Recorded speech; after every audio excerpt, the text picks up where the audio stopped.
क्यों करना है वो समझ में आ गया। अब जब हम काम करने के लिए आते हैं तो डेफिनेटली नॉलेज की जरूरत है। इंडस्ट्री के बारे में तो नॉलेज लिए, लेकिन अब हमको नॉलेज की जरूरत है अबाउट इस इंडस्ट्री के प्रोडक्ट्स के बारे में। तो दोस्तों हम लोग को पता है हमारी industry health and personal care products पे काम करता है। यस और नो? यस। यस और नो? यस। तो डेफिनेटली हमको इस health and personal care products के बारे में नॉलेज लेना होगा। यस और नो? यस। तो चलिए नॉलेज लेते हैं। एक्चुअली जब बात आता है हेल्थ के ऊपर, दोस्तों आज हम हेल्थ को लेकर मार्केट में जाएंगे, लोगों से मुलाकात करेंगे। एक्चुअली ये इंडस्ट्री हेल्थ के ऊपर काम क्यों किया? Because health is wealth. इसके बिना कुछ नहीं।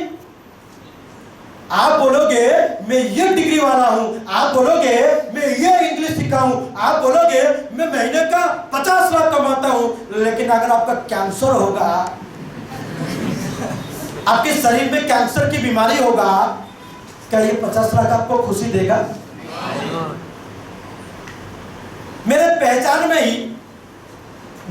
में एक परिवार है, उन्होंने करीब 16 करोड़ रुपीस खर्च करके उसने एक बंगलो बनाया। ठीक है, बंगलो का कुछ हिस्सा रेंट में देने के लिए, बाकी वो पूरा रहेगा। ठीक है, बंगलो कंप्लीट होने के लिए मेरे ख्याल से जितना उसका प्रिपरेशन हुआ है, आई थिंक और 2 महीने लगता। मतलब घर बन चुका है, इंटीरियर चल रहा था, उससे पहले उसको बीमारी हुआ और वो इस दुनिया छोड़ के चला गया। अब वो घर जाने से ऐसा लगता है जैसे मैं कोई भूत कोठी में आ गया। दोस्तों ये पैसा, ये सुंदरता, ये क्वालिफिकेशन बहुत अच्छा है, लेकिन उससे भी कहीं ज्यादा मायने रखता है एक अच्छा हेल्थ, जिसके बिना ये सबका कोई मूल्य ही नहीं। और हेल्थ में सिर्फ खुद की नहीं है, हमसे जुड़े अपने परिवार का। क्योंकि हम अच्छे में हैं, मेरे परिवार में अगर मेरे भाई, मेरे बहन, मेरे भाभी, मेरे मम्मी, मेरे पापा, किसी का अगर हेल्थ अगर खराब हो तो उससे हम कभी खुशी नहीं रह सकते। अच्छा हेल्थी रहेंगे तभी हम खुशी में रह पाएंगे। यस और नो? यस। तो आज उस हेल्थ के बारे में बहुत अच्छा बात लिखा हुआ है। According to WHO, health means complete physical, mental and social wellbeing, not just the absence of any disease. कई लोग सोचते बीमारी नहीं तो मैं हेल्दी हूं। नो, फिजिकली स्ट्रांग रहना है, मेंटली पॉजिटिव रहना है, सोशली सभी खुशी में रहना चाहिए, सबको रेस्पेक्ट पाना, रेस्पेक्ट देना, सोशली आपका एक अच्छा रेपुटेशन होना चाहिए। ये सब चीज होते ही तभी आप एक माना जा सकता है कि आप एक हेल्दी या हम एक हेल्दी इंसान हैं। यस और नो? यस। तो चलिए इसके ऊपर एक न्यूज चैनल में कुछ दिन पहले एक न्यूज आया था, जिसको मैं शेयर करना चाहूंगा। क्योंकि मैं बताऊंगा तो कई लोगों को लगेगा, आप लोगों को लग सकता है सर बता रहे, ओके मान भी लेंगे, 100 में शायद 99 मानेंगे, लेकिन चलिए मैं आपको एक वीडियो के द्वारा दिखाना चाहूंगा हमारी देश की हेल्थ की समस्या क्या है।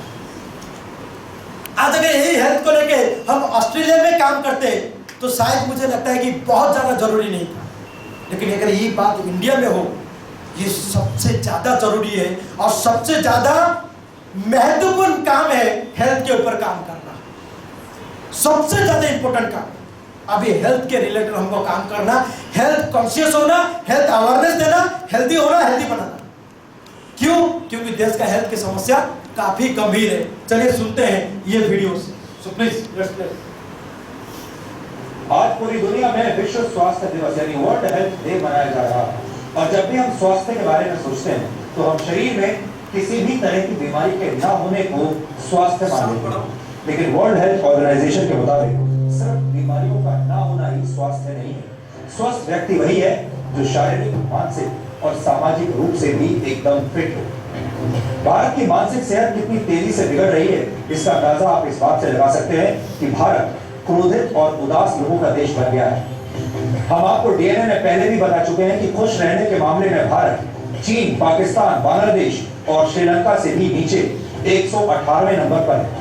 लेकिन भारत के लोगों का शरीर भी स्वस्थ नहीं है। शारीरिक सेहत के मामले में भारत की स्थिति बहुत चिंताजनक हो गई है। भारत एक उभरती हुई आर्थिक शक्ति है। भारत दुनिया का सबसे युवा देश है। NSSO के मुताबिक भारत की कुल जनसंख्या में 47 करोड़ से ज्यादा लोग कामकाजी हैं। लेकिन भारत धीरे धीरे बीमार और थके हुए लोगों का देश बनता जा रहा है। दिसंबर 2015 में आई लैंसेट रिपोर्ट के मुताबिक सेहत के मामले में 5 ब्रिक्स देशों में भारत सबसे नीचे है। ब्रिक्स में भारत के अलावा ब्राजील, रूस, चीन और साउथ अफ्रीका शामिल है। 2013 में पूरी दुनिया में बीमार लोगों की कुल संख्या में से 20% भारतीय थे। भारत में इस वक्त 6.5 करोड़ लोग डायबिटीज के शिकार हैं और डायबिटीज के मरीजों की संख्या के मामले में भारत चीन के बाद पूरी दुनिया में दूसरे नंबर पर है। वर्ल्ड कांग्रेस ऑफ कार्डियोलॉजी के मुताबिक सन 2020 तक भारत में होने वाली 40% मौतें दिल से संबंधित बीमारियों की वजह से होंगी। भारत में हर 10 में से एक व्यक्ति किडनी की बीमारी से पीड़ित है और ज्यादातर लोगों को इसका पता तब चलता है जब उनकी किडनी 60% तक बेकार हो चुकी होती है। मोटे और जरूरत से ज्यादा वजन वाले लोगों की संख्या के मामले में भारत दुनिया में तीसरे नंबर पर है और भारत में ही दुनिया के सबसे ज्यादा अंडरवेट लोग भी रहते हैं। WHO के मुताबिक भारत में हर 5 में से एक व्यक्ति डिप्रेशन का शिकार है, यानी भारत की 20% आबादी निराशा में जी रही है। वर्ल्ड हेल्थ डे का थीम इस बार बीट डायबिटीज है, यानी इस बार पूरी दुनिया में डायबिटीज को हराने के लिए लोग मीठी मीठी कस्में खा रहे हैं। लेकिन कड़वी सच्चाई ये है कि अगर डायबिटीज एक देश होता तो वो आबादी के मामले में दुनिया में तीसरे नंबर पर होता। WHO के मुताबिक दुनिया भर में करीब 42 करोड़ 50 लाख लोग डायबिटीज का शिकार हैं। भारत में डायबिटीज के मरीजों की संख्या ब्रिटेन की पूरी आबादी से ज्यादा है। भारत में करीब 6 करोड़ 50 लाख लोग डायबिटीज के मरीज हैं, जबकि ब्रिटेन की आबादी 6 करोड़ 40 लाख है। इसी तरह चीन में डायबिटीज के शिकार लोगों की संख्या 9 करोड़ 84 लाख के करीब है। भारत में डायबिटीज कैंसर से भी दुगनी रफ्तार से लोगों की जान ले रही है।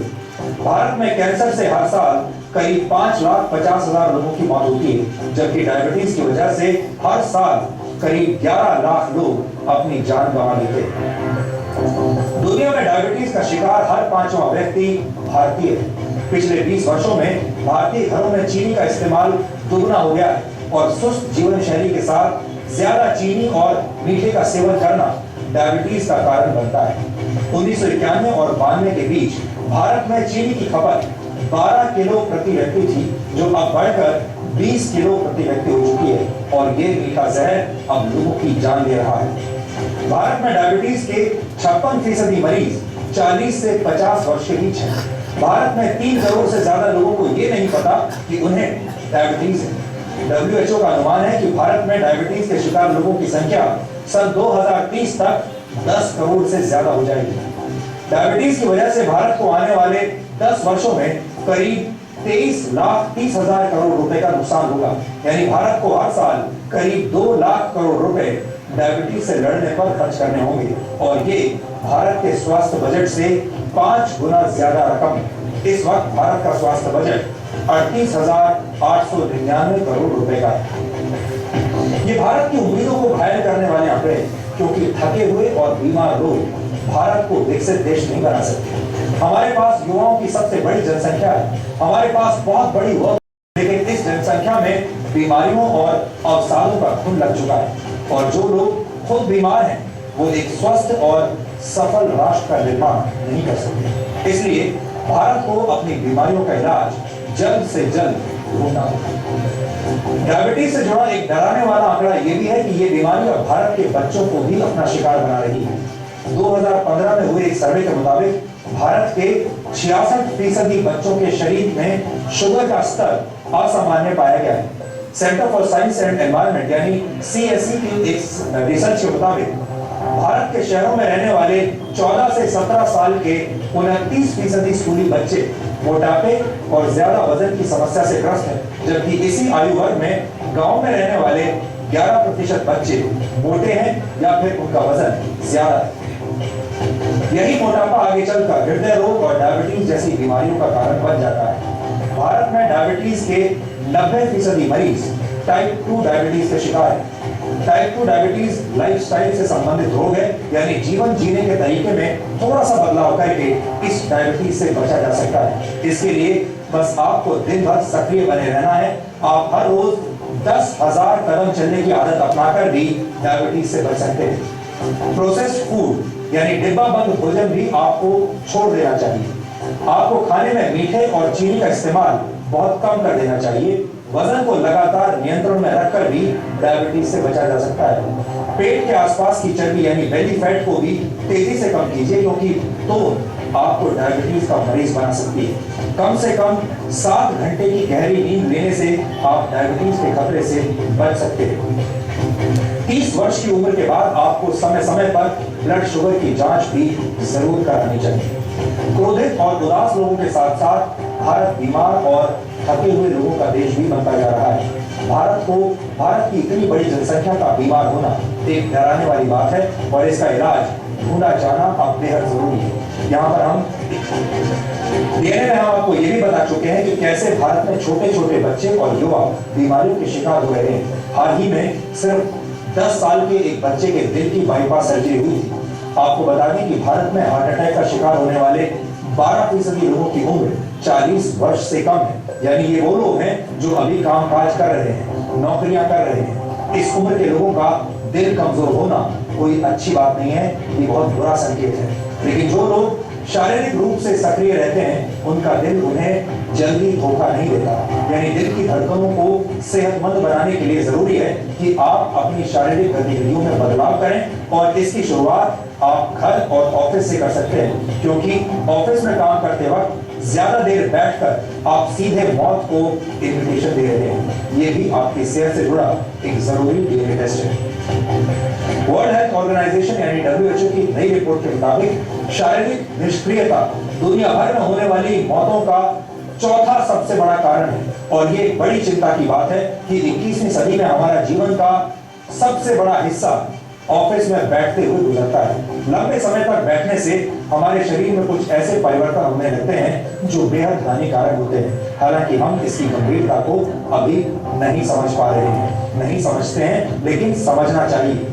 हफ्ते में कम से कम 150 मिनट या 5 दिन तक हर रोज 30 मिनट तक एक्सरसाइज करना जरूरी है। लेकिन अगर आप ज्यादा देर तक कुर्सी पर बैठते हैं तो इस एक्सरसाइज का भी कोई फायदा नहीं है। आपको शायद ये जानकारी ना हो, लेकिन ज्यादा लंबे समय तक बैठकर काम करने से आपके शरीर की कैलोरी बर्न करने की क्षमता कम हो जाती है।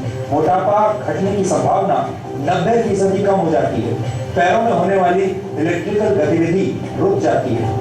इससे कैंसर जैसी खतरनाक बीमारी का खतरा भी बढ़ जाता है। साथ ही मोटापा बढ़ने लगता है और मेटाबॉलिक एक्टिविटी कम हो जाती है। इसे मेटाबॉलिक सिंड्रोम भी कहते हैं। ज्यादा देर तक बैठकर काम करने से दिल की बीमारियों का खतरा 30% और डायबिटीज होने का खतरा 27% तक बढ़ जाता है। इतना ही नहीं, ऑफिस में बैठकर काम करने वालों में ब्रेस्ट कैंसर और कोलोन कैंसर की आशंका भी 25% तक बढ़ जाती है। अब सवाल उठता है कि ऐसी स्थिति में आपको क्या करना चाहिए। इसके लिए अब मैं आपको कुछ जरूरी उपाय बताता हूं, जिन्हें आजमाकर आप अपने ऑफिस में अपने शरीर के लिए एक स्वस्थ और सुरक्षित वातावरण पैदा कर सकते हैं। ऑफिस में काम करने के दौरान हर 1 या आधे घंटे के अंतराल में आपको खड़े हो जाना चाहिए और 10 मिनट के लिए अपने हाथ पैर चलाने चाहिए। कोशिश करें कि आप कोई भी मीटिंग लंबे समय तक बैठकर ना करें। अगर आप चाहें तो अपनी सीट से खड़े होकर स्ट्रेचिंग भी कर सकते हैं। अगर संभव हो तो ऑफिस में स्टैंडिंग डेस्क का इस्तेमाल करें। दुनिया की कई कंपनियां जैसे गूगल, फेसबुक, माइक्रोसॉफ्ट और ट्विटर ने अपने कर्मचारियों के लिए ऑफिस में स्टैंडिंग डेस्क की व्यवस्था की हुई है। वैसे बात खड़े रहकर काम करने की अगर हो ही रही है तो यहाँ आपको एक एक्स्ट्रा जानकारी भी दे देते हैं। ब्रिटेन के पूर्व प्रधानमंत्री सर विंस्टन चर्चिल, इटली के महान कलाकार लियोनार्डो दा विंची ऐसी हस्तियां रही हैं जो खड़े रहकर ही काम करती थी।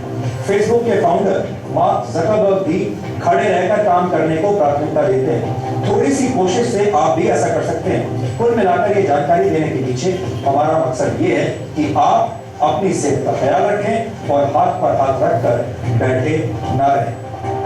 आज हमने आपको आपके स्वास्थ्य के बारे में बहुत सारी जानकारी दी है। आपने इस जानकारी को देखा भी होगा और हो सकता है आप में से कई लोगों ने इसे नोट भी किया। अब तो सबको समझ में आया?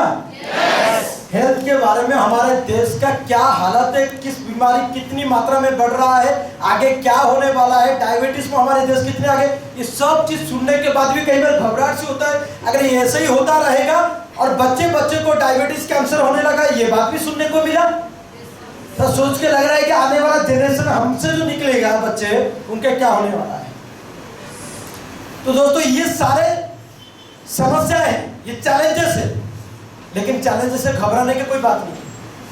पहले समझना पड़ेगा एक्चुअली ये चैलेंजेस क्यों है। ये चैलेंजेस का कारण हमको पहले समझ लेते हैं। Actually what is the reason for poor health. ये है कुछ मेन कारण ये सारे बीमारियों का, जैसे मॉडर्न लाइफस्टाइल, मोबाइल का बहुत, इलेक्ट्रॉनिक सामान का ज्यादा इस्तेमाल करना, सोफे में बैठे रहना, खाना खाने के बाद एकदम सो जाना, टीवी देखते हुए खाना खाना, ऐसे बहुत सारे मॉडर्न लाइफस्टाइल के अंदर आता है। फिजिकल एक्सरसाइज ना होना, कई लोग सुबह 8 बजे 9 बजे उठेंगे, फिजिकल एक्सरसाइज करेंगे नहीं तो कहां से होगा। केमिकल्स इन फूड, फूड में केमिकल का इस्तेमाल बहुत ज्यादा मात्रा में बढ़ रहा है, इसलिए कोई भी सब्जियां खा रहा है तो उसको अच्छे से गर्म पानी में धो के उसको काट के खाना चाहिए, कुछ हद तक प्रोटेक्ट हो पाएंगे पूरे दिन। स्ट्रेस, बहुत ज्यादा काम कम, चिंता ज्यादा, नेगेटिव ऐसे काम करते रहते कि सर हमेशा नेगेटिव सोच में ही रहते हैं, बहुत ज्यादा चिंता, थकान महसूस होता है उनको। इम्प्रॉपर फूड हैबिट्स, जितने सारे जंक फूड है उसको खाने की कोशिश करना, बाहर का आउट जो रोड साइड फूड को खाने की आदत डालना, पॉल्यूशन इतनी ज्यादा मात्रा में बढ़ना, उसको रोकने के लिए हम अपनी तरफ से कोशिश करें कि हमसे वो गलती ना हो। और सबसे बड़ी एक बात हो गया excess use of medicine. Medicine का बहुत ज्यादा मात्रा में इस्तेमाल होना। आज छोटी छोटी चीज, सर्दी हुआ मेडिसिन का, मतलब हर एक छोटा चीजों से मेडिसिन, घर में डब्बे भर भर के मेडिसिन लोग रखते हैं।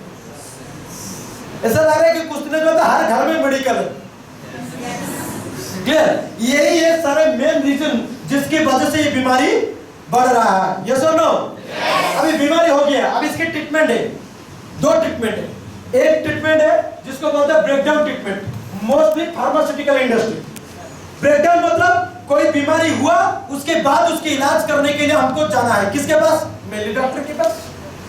इसको बोलते हैं फार्मास्यूटिकल, डॉक्टर, मेडिसिन, मेडिकल, सब फार्मास्यूटिकल इंडस्ट्री में आता है। और एक है कि अगर बीमारी नहीं हो तो ज्यादा अच्छा है, उसके लिए क्या करना पड़ेगा? Prevention treatment, preventive. जैसे बचपन में पोलियो की बूंद लिए, जब बचपन में पोलियो की बूंद पिए थे तब हमको पोलियो नहीं हुआ था, भविष्य में ना हो इसके लिए हम पहले से ले लिए। यस और नो? ये भी एक रास्ता है। यस? लेकिन आज जो ज्यादातर लोग, 100 में 90% से भी ज्यादा लोग जिस इंडस्ट्री पे डिपेंड है, दैट इज फार्मास्यूटिकल इंडस्ट्री, कि जो होगा इधर उधर खाओ पियो मस्त रहो, जिंदगी कुछ ही दिनों का है। अगर कुछ ही दिनों का है तो बीमारी होने का डॉक्टर के पास क्यों जाते हो? कुछ ही दिनों का है ना, मरो ना, फिर मरते चलो। जिंदगी से भी प्यार है, कुछ ही दिनों का है भाई, कुछ ही दिनों का तो ऐसा जियो ना, बीमार मुक्त होकर जियो ना। कहते हैं एक बहुत अच्छे बड़े बड़े सक्सेसफुल लोगों का ये कहना है कि जब मेरा एज 90 होगा तब मैं मेरा पोता पोती के साथ फुटबॉल खेलना है मुझे। ऐसे लोग ड्रीम सेट करते हैं अपनी हेल्थ को लेकर। ये सुनो, हम लोग का ये ऑब्जेक्टिव होना चाहिए। लेकिन जो लोग आज फार्मास्यूटिकल्स इंडस्ट्री या मेडिकल डॉक्टर्स ये सब चीज पर भरोसा में बैठे हुए हैं, इनकी क्या हाल होने वाला है। पहले तो मैंने बोला एक्सेस यूज ऑफ मेडिसिन हमारे बीमारी का बड़ा कारण है, लेकिन आज कुछ रिपोर्ट आपको मैं दिखाने वाला हूं क्या हो रहा है ये फार्मास्यूटिकल इंडस्ट्री में। डॉक्टर कैसे कैसे आज इस देश से लोगों को लूट रहे हैं, लोगों को परेशानी में डाल रहे हैं। मैं ये नहीं कह रहा हूं हर डॉक्टर ऐसे है, बहुत ऐसे डॉक्टर है जो डॉक्टर का जो भगवान की समान मानते हैं। रियल में ऐसे बहुत सारे डॉक्टर्स है जो भगवान के समान है, जिनका ऑब्जेक्टिव रहता है लोगों का हेल्थ के लिए। लेकिन जो पैसा जिनका ऑब्जेक्टिव हो जाता है, आज ऐसे डॉक्टर ये इंडस्ट्री को आज इतनी बदनाम कर रहे हैं। उसकी कुछ चीजें मैं आपको दिखाने वाला हूं, जिसको देखकर मैं काफी डरा हुआ था, जिसको देखकर मैं जब भी देखता हूं तो डर लगता है कि आगे चलकर मतलब डॉक्टर पास जाना है कि नहीं जाना है। इसे लगता है कि भाई जिंदगी में सबसे बड़ा मेरे लिए यही भगवान से हेल्प होगा कि मुझे कभी मेडिकल जाना ही ना पड़े, क्योंकि मेडिकल दुनिया बहुत करप्ट दुनिया हो चुका है ज्यादातर केसेस में, सब नहीं। चलिए एक मैं आपको वीडियो दिखाता हूं, प्लीज ध्यान से इस वीडियो को देखें। यह है डॉक्टर विवेक बिंद्रा, इनका कुछ केस स्टडी है मेडिकल सिस्टम को लेकर, जो केस स्टडी उन्होंने हमको दिखा रहे हैं। मैं उनसे जो जाना समझा, जो हम सबका अंदर भी है, हम सबको पता है ऐसा होता है। इन्होंने एक फ्रेमवर्क के साथ हमको दिखा रहे हैं। चलिए देखते हैं क्या है।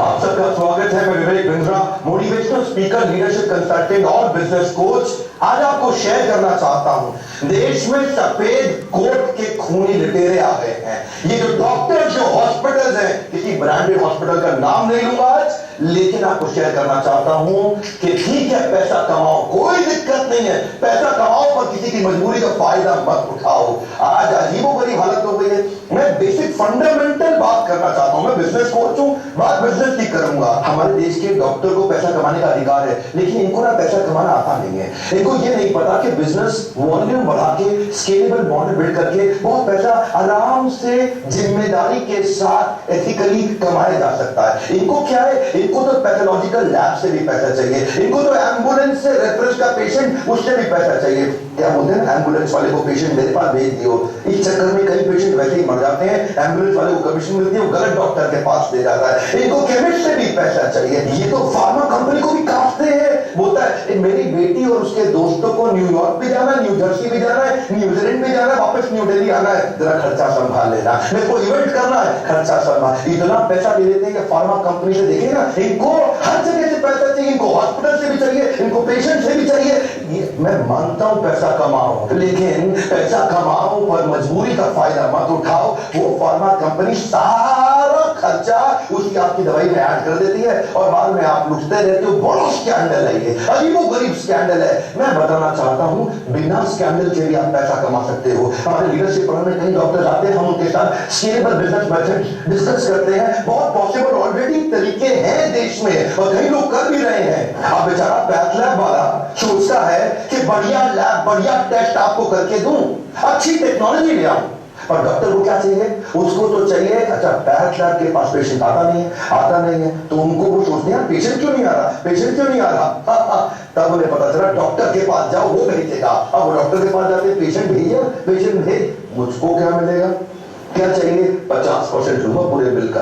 सुपर स्पेशलिटी वाला डॉक्टर है ना, 60% तक ले लेगा आपसे। जो आपका लैब का एक्चुअल टेस्ट की जरूरत है वो भी नहीं होगा। ये होता है बेसिन टेस्ट। बेसिन टेस्ट क्या होता है, खून निकालो, वॉश बेसिन में डाल दो। स्कैंडल है, बड़ा स्कैंडल है। पैसा कमाना मुश्किल नहीं है, बिजनेस के मेथड सीखने पड़ेंगे। लल्लू लाल डॉक्टर बन गए, 8 लाख डॉक्टर होते हुए भी आज हमारा देश हेल्थ केयर के स्टेटस में 154वें नंबर पे आ रहा है दुनिया में। इतना पीछा टॉप 150 में भी आज हमारा देश नहीं दिखाई पड़ रहा। हम इनको भगवान जैसा मानते हैं, ये सोचते भगवान जैसा नहीं, मैं ही भगवान हूं, तुम्हें लूट लूंगा, खत्म कर। ऐसे लुटेरे आए हैं। आजकल हॉस्पिटल्स सेल्स की रिव्यू करते हैं, डॉक्टर को रिव्यू मीटिंग में बिठाते हैं। जितना एडमिशन कराओगे उस पर कमीशन पाओगे। डॉक्टर की तो चांदी है, लगाओ एडमिशन में डाले जाओ, हर एक को डाल दो। उसको ऑपरेशन के टारगेट, कितने ऑपरेशन कराए भाई तूने, पूछता है उससे मालिक, तूने कितने ऑपरेशन कराए, उससे क्या पूछता है, कितने एडमिशन कराए, कितनी तूने लैब में टेस्ट कराई और कितने दिन फालतू रखा, कितनी कमाई कराई, प्राइवेट बेड वाले कितने थे, शेयर बेड वाले कितने थे। ये धंधा बन गया। टारगेट देते हैं, तेरा प्रमोशन पक्का, अपना टारगेट पूरा कर ले, काट ले। लीडरशिप पॉइंट में आते मैं सिखाता हूं आपको, बिजनेस बढ़ाना आसान है, लेकिन स्केलेबल मेथड ऐसे बिल्ड करिए जिसमें ईमानदारी से बढ़ जाए। ये दवाई कौन सी दे रहा है, महंगा मॉलिक्यूल डाल, महंगा सब्स्टिट्यूट नहीं, वो दे जिसमें मेरे को फार्मा से भी कमीशन आए। हर तरह से, हर तरफ से एक्चुअल जो आपकी इलाज का कॉस्ट था वो 10% था। आम जनता को बता रहा हूं, ये 90% इन सब की कमीशनें बनी हुई है। 10% में आपका इलाज हो जाता। आज जो बिल आप 2 लाख रुपए का देके आते हैं वो 20,000 रुपए का भी नहीं था। लेकिन ये इंश्योरेंस कंपनी को भी नहीं छोड़ेगा, उनको भी काटेंगे ये लोग। और इंश्योरेंस वाले अगर बहस करें तो उनको पैनल से धमका के हटा देते। माफिया है ये, नाम नहीं ले सकता आज मैं प्राइवेट हॉस्पिटल्स का, लेकिन बड़ा माफिया बन गया है ये। अच्छा, इनको भी ना ट्रेनिंग मिलती है। इनकी ट्रेनिंग क्या है, डॉक्टर्स को थोड़ा पेशेंट को डरा दो, पहले जबरदस्ती मत करो, थोड़ा पहले पेशेंट को डरा दो, एक बार डरा दो, फिर देगा आपको पैसा। उसको जिंदगी, रिश्ते, अपने माता पिता, प्यारे जो मर्जी ले लो, जबरदस्ती मत बोलो, पहले थोड़ा डराओ पेशेंट को, हल्का सा धमकाओ पेशेंट को कि तू बड़ा नुकसान होने। वो अच्छा डॉक्टर साहब जो कहते हो कर लो डॉक्टर साहब। आज ये एक झटके में जिंदगी भर की सेविंग भी खा जाते हैं आपकी, शर्म नहीं आती इनको। आपको पता है 2010 से पहले हमारे देश में एक गर्भवती माँ के केवल 8.5% गर्भवती माओं के सिजेरियन हो रहे थे। आज तो क्या कहते हैं, रिस्क है जी, बड़ा रिस्क है। एक्चुअली सिजेरियन की प्रैक्टिस आई थी कि जब लाइफ एंड डेथ का मामला हो जाए तब करना है, पर यहाँ पे शहरों में 40% सिजेरियन हो रहे हैं। डॉक्टर कोई ना कोई तरीका निकाल, टारगेट दे दिए ना। डॉक्टर वो लोग कह रहे हैं कि जब तक नॉर्मल डिलीवरी हो नहीं जाती वो लोग वेट करेंगे। अरे नॉर्मल डिलीवरी होगा तो बेटा माल कहाँ से आएगा? और तुम्हारा सैलरी कहाँ से आएगा? Normal delivery is not possible, you must go for C section. Wait करेगा तो हम रिस्पॉन्सिबल नहीं होगा। उनको 2-4 बड़ा मेडिकल टर्म्स चिपकाने का। ये प्राइवेट हॉस्पिटल, जो ब्रांडेड हॉस्पिटल टारगेट दिए हुए हैं, कितने सिजेरियन, तेरे कितने, बोला मेरे इतने, तेरे कितने, ये परफॉर्मर निकला है। हाँ, इसको प्रमोट कर, धंधा बदल गया है, कॉर्पोरेट बना दिया इन्होंने। आज वो फेमस केक देते हैं ना, किसी को उल्टी आ जाती है, 15 रुपए के ORS से काम चल जाता, पर ये क्या करेगा, तेरा अपेंडिक्स फट गया है, तेरा अपेंडिक्स फट गया है, अब क्या होगा, कुछ नहीं, छोटा सा ऑपरेशन है, बस 1.5 लाख रुपए का बिल, एक चीरा लगाया और चीरा बंद किया, हो गया खत्म काम। एक्चुअली मैं केवल नेगेटिव बात नहीं करूंगा, देवी प्रसाद शेट्टी के बारे में पूरा देश जानता है। पद्मश्री के बाद पद्म भूषण भी मिला इनको, 23 अस्पताल बना दिए इन्होंने, 7 हार्ट सेंटर्स भी तैयार किए।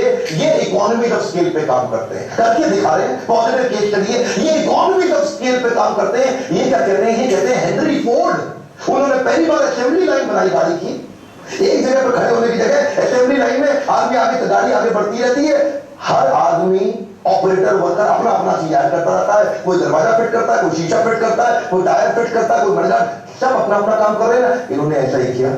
इन्होंने कहा कि पहली बार असेंबली लाइन बना देंगे ओपन हार्ट सर्जरी के अंदर। अलग अलग डॉक्टर को तेजी से हाईएस्ट स्पीड पे रिकॉर्ड तोड़ तरीके से ये स्पीड से ऑपरेशन करते हैं। बोला ज्यादा ऑपरेशन कर दो, कॉस्ट कम आ जाएगी, क्यों पेशेंट को लूटते हो, प्रॉफिट तो वैसे भी कमा लेंगे। 250 करोड़ रुपए इन्होंने पिछले 3 साल में कमाए। $1 बिलियन का वैल्यूएशन हुआ इनकी IPO में। कोई भी मेडिकल हिस्ट्री के अंदर हमारे देश में इतने बड़े ऑपरेशन, अरे कमाल हो गया भाई, इतनी स्पीड से कर रहे हैं, क्या नोट नहीं छाप रहे हैं, लेकिन ईमानदारी से छाप रहे हैं। इनके अस्पताल में 14,000 वर्कर हो गए हैं। वॉल्यूम बढ़ाने पे फोकस किया, वैल्यू नहीं, कम ऑन, वैल्यू के पीछे नहीं भाग रहे, वॉल्यूम बढ़ा दो। पूरा एक लाइन से सारे डॉक्टर्स के अलग अलग रोल्स बना दिए। ये खोलेगा, ये बंद करेगा, ये लिटाएगा, ये एनेस्थीसिया देगा, स्पीड से ठप ठप ठप ठप ठप ठप ठप, ऐसा 300 ऑपरेशन एक दिन में कर डालते हैं। क्या स्पीड ले आए, इनको पता है भारत देश में हॉस्पिटल का धंधा एथिकली करना आसान है। इतनी बड़ी पॉपुलेशन है, इतनी बड़ी पॉपुलेशन है, अरे वॉल्यूम बढ़ाने के बारे में सोचो, अरे स्केलेबल मॉडल के बारे में सोचो। इतना था गोविंद अप्पा स्वामी अरविंद आई केयर हॉस्पिटल मैकडॉनल्ड से सीखा इन्होंने। बोला मैकडॉनल्ड 1 बिलियन बर्गर बना दिया। Our country is the capital of blind in the world। सबसे ज्यादा अंधे लोग हमारे देश में है। इन्होंने सस्ते ऑपरेशन, जो $2,000 का ऑपरेशन अमेरिका में हो रहा है, बोला वॉल्यूम बढ़ाओ, $10 में कर देंगे। जहां बाकी डॉक्टर्स अपने पेशेंट्स के घर बार पैसा, सोना, जमीन सब लूट लेते हैं, ये गोविंद अप्पा वेंकट स्वामी ने अपने घर, जमीन और ज्वेलरी को गिरवी रख के अरविंद आई केयर चालू किया है ना। आपके सामने एग्जांपल्स हैं, टाटा मेमोरियल हॉस्पिटल, ये भी तो एग्जांपल है आपके सामने। ये लोग क्या करते हैं, ये 2 सेक्शन में डिवाइड कर देते हैं। एक सेक्शन बहुत बड़ा रखते हैं ऑर्डिनरी केयर का, जो जनरल केयर है, तो जिसमें सबको सर्विस देते हैं लगभग फ्री में, और दूसरी तरफ थोड़ा सा प्रीमियम सेक्शन रखते हैं, लोगों से जिनके पास पैसा है उनसे चार्ज करो और बाकी की फ्री सेवा। टाटा मेमोरियल हॉस्पिटल ने कमाल कर दिया। जो कैंसर की दवाई 1 लाख रुपए महीने की थी, टाटा मेमोरियल हॉस्पिटल ने वॉल्यूम बढ़ाने के चक्कर में उसकी तैयारी कर रहा है कि 1,000 रुपए महीने में 1 लाख की कॉस्ट 1,000 रुपए महीना। संभव है, संभव है, सब कर सकते हैं, आप भी कर सकते हैं। इसीलिए मैं कह रहा हूं कि business. Thank you very much.